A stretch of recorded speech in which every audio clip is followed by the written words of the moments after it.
Over 200 years ago, there was a revolution, an American Revolution, an event that literally changed the course of history.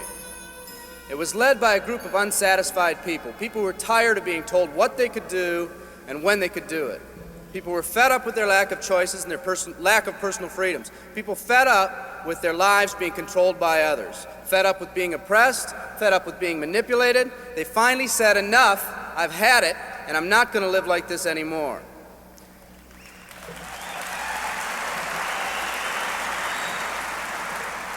Our ancestors were people that took full responsibility for what happened to them.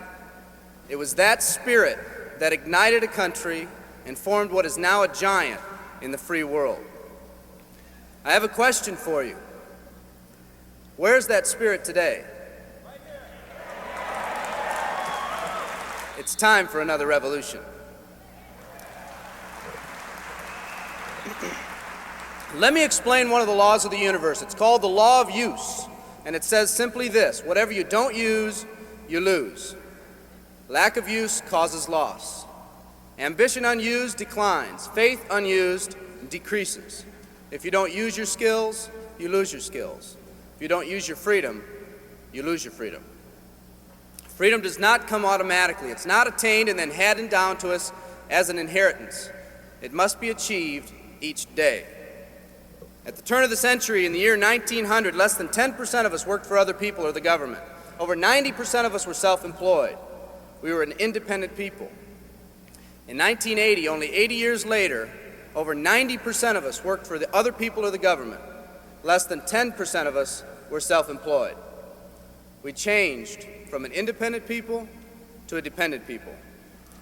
We'd slowly shifted from a people who took full responsibility for everything that happened to them to a people who've become talented and practiced at the art of blaming others for their problems.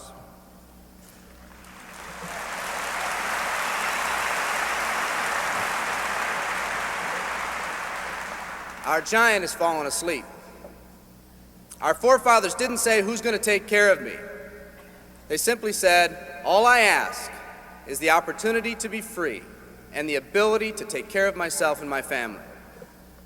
Today, we elect officials who will, quote unquote, take care of us. We cry out against anyone who dares to ask us to provide more value in the workplace. We do everything we can to spread around the suffering in our society, and yet no one is willing to step up and be part of the solution. We've slowly changed from a society that compensates based on value to a society that compensates based on entitlement and seniority. What we've come to believe is our due. We act as if someone actually owes us a living. Part of this change is due to the dramatic rise of conformity in our society. We're all taught to conform. Incredible pressures are put on us every day to do things, quote unquote, the right way. And yet no one asks the question, is this really the right way? A man once said, I'm just a collection of mirrors reflecting what everyone expects of me. We live our lives to please those around us, and the scary thing is, the people around us are doing exactly the same thing. Psychologist Rollo May calls us outer-directed people. We don't act, we only react. We seek not to be outstanding, but to fit in. We're able to respond, but not to choose. Perhaps that's why a wise man once said, the mass of men lead lives of quiet desperation.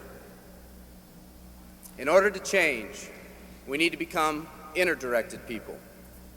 People with our own purpose.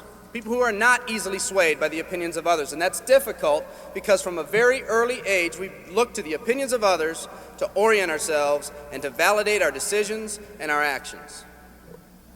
Nietzsche said, we need more strong people in this world because the weak, by their sheer mass, are forcing weak ideals and weak values on us all.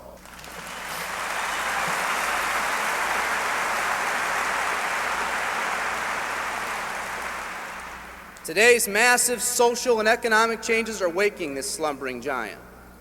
Some people may not be ready right now for the changes happening today in today's society. It doesn't matter if they're ready or not. An old proverb says, if a man wants his dreams to come true, he must first wake up.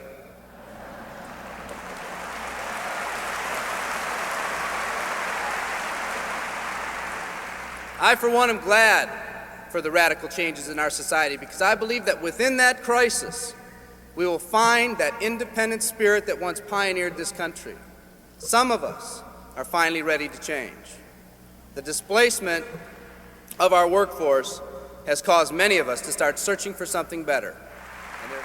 Moving products and moving services is our business and our goal, but what we are becoming in the pursuit of that goal is a larger and much more important issue. The rekindling of our independent spirit has more lasting value.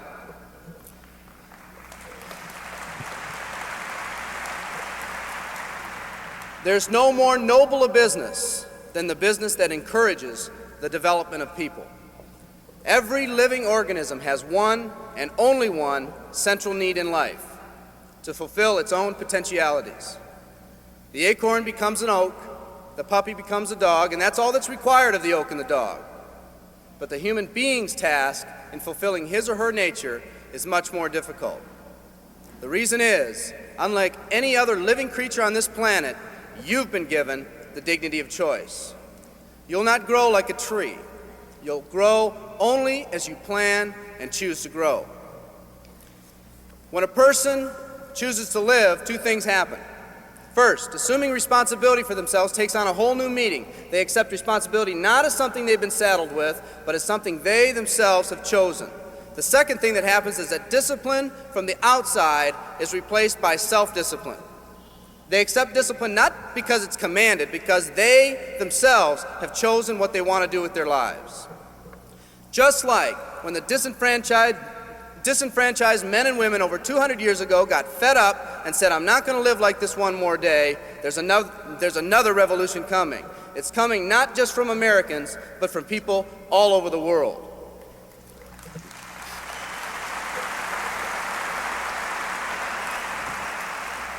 It's coming from people who've been oppressed in meaningless jobs, from people who've been unjustly held back, from people who've been slighted or ignored, from people who've had their hopes crushed time and time again by the circumstances around them, from people who've been playing in a game where the rules weren't the same for everyone, from people whose dreams have almost died by the methodical dripping of negative and pessimistic forces, people who've just been waiting for the right opportunity to present itself, an opportunity that they could hold on to, believe in, a place where people believed in them. I hear the rumbling of this coming revolution every day. The old rules are changing, and society is finally ready for that change. Will people try to persuade you not to rise up? Yes, they will, and sometimes with the best of intentions. But we must fight anyone or anything that tries to influence us against our freedom. And they'll try. Believe me, they'll try.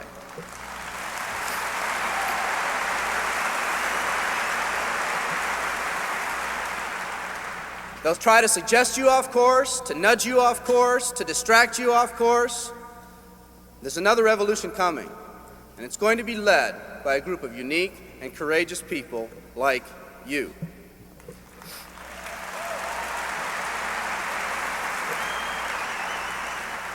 People who've had it with the way things are. People who've picked out their mountain in life and said, "I'm going to the top." And if someone tells you you can't climb mountains, you don't have any experience. You tell them, "I'm going to the top."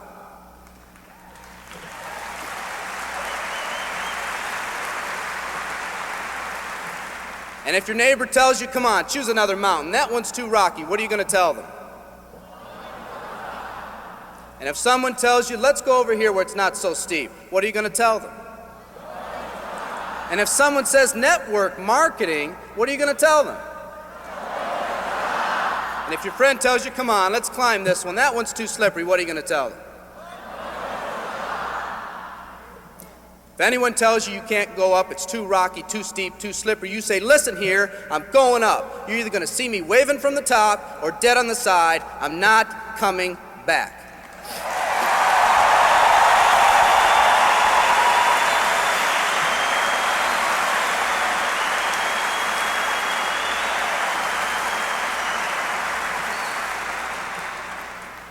There's something about the do-or-die attitude. It's almost like when someone has a do-or-die attitude, time, fate, and circumstances seem to get together, have a hasty conference, and say, they say they're going to do it or die. We might as well let them have it.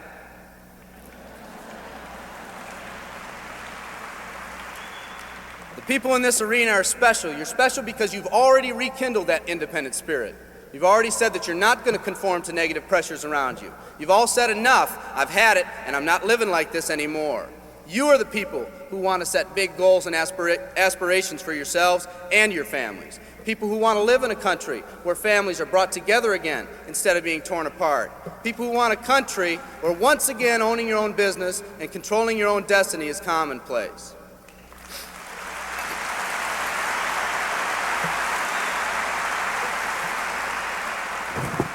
People who want a country where every man, woman, and child is treated with equal respect and dignity.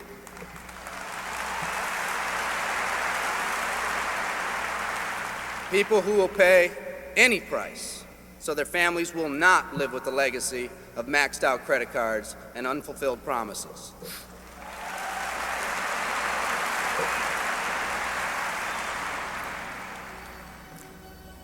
Today, we stand at the genesis of a new revolution, and people like you are going to lead it.